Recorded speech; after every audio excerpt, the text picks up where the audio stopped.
Hello, everyone. My name is Dr. Aisha Bonner-Kozan, and I will be your guide through human behavior 2.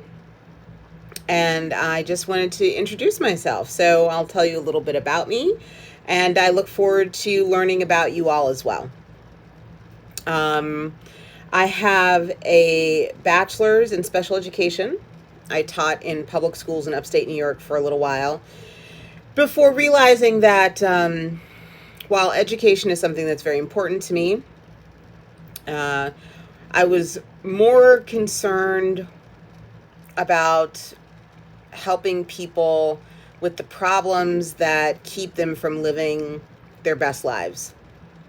Um, Mental health was just a really important issue for me. So I did some work with learning disabled youth and adults in upstate New York. Really enjoyed the sort of caseworker type function. Then I moved to working at a group home for um, youth who had aged out of the youth system, but at the time in upstate New York, um, uh, you weren't eligible for adult mental health services until 21. So somebody wrote a grant, put together a group called Transitional Services to help those folks who were in need um, until they were eligible for adult services. So I worked at that group home and really enjoyed it, and knew that I needed to go back to school and get my degree. So I started my master's in social work at the University of Buffalo, and and then I ended up coming to Northern Virginia and transferred to Howard, finished my degree there, and then went directly into the doctoral program.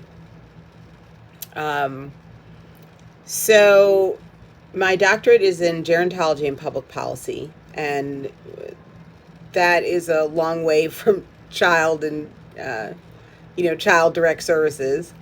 But I took an opportunity to work as a GA with a gerontologist at the school, and it just really opened a lot of doors.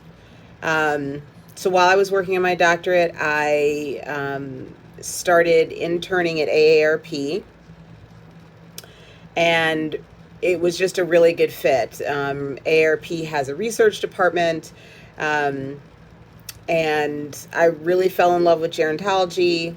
Public policy I've always been a policy wonk kind of person. So it was just a good fit. So I've been there since 2006. Gosh. So I guess this year will be my 14th year, going on 15. And So I work in the research department at AARP, focusing primarily on, I really work on a couple different things. Primary research for our state offices. I also do work in American Indian Alaska Native research. And then I work in our livable communities area, which focuses on a lot of different sub areas: caregiving, housing, transportation, focusing on how we build communities that will take us from birth to death, how we make those communities livable for all different types of people. Obviously, our focus at AARP, if you're not familiar with it, it's the largest membership organization for the 50 plus. Obviously, that's our main demographic, but the intersectionality of generations can't be ignored, and we don't. So that's sort of brief, sort of education and work profile. I received my degree in 2012, I'm pretty sure. And I've been teaching I taught while I was in graduate school, and then I've been teaching ever since I graduated. Um, Mostly human behavior 2 and social policy 1 and 2. Um, I love staying connected with the university and the academic programs. I think it's important for social workers to see a variety of work paths. Um, Everybody wants to help. I don't think that there are people who become social workers without having that sort of core principle. We want to help people. Um, what I find is that the direct practice seems to be the major focus, and we sometimes forget that helping people via policy, via programs, via evaluations and interventions are also important parts of the work that we do. And without social workers being at the table, those things can not work as well as they should for the end user, i.e., your client, the person in need. When I was doing my graduate work, I took some courses at George Mason in the policy, in their policy department. And I was one of the very few social work type people in those classes. A lot of Hill staffers, a lot of what I like to call pre-politicians, lawyers were taking those courses.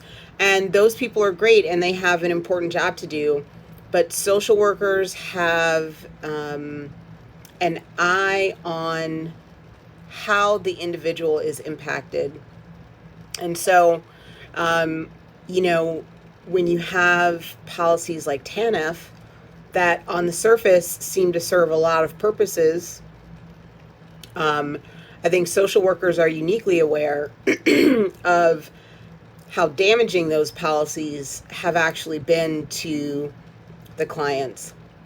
That policy has actually created a subgroup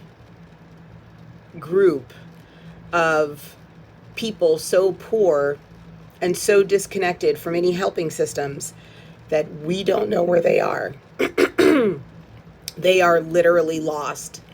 And that's dangerous. So I'm a huge advocate for social workers going into the policy side of things. We need a seat at the table to remind the other folks from all the other areas that there are real people at the end of these policies. And if we don't consider them, then our policies are never, ever going to have the effect that they could. So anyway, that's my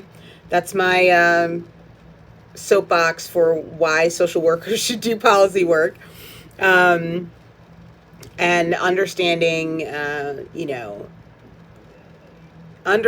human in behavior in various environments is really critical. So these two classes are among my favorites.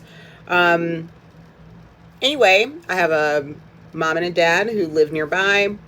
I have a husband, just one son, he's 16, one dog, one house. And like I said, I live in Northern Virginia, so I'm not on campus ever really anymore. But I love technology, so I have really enjoyed the teaching online. And that's pretty much it. I love to sing. I'm a big sci-fi nerd. Star Trek over Star Wars. Sorry, I had to tell it. Yeah, that's it. So I'm looking forward to a great semester and looking forward to getting to know you all. All right, take care.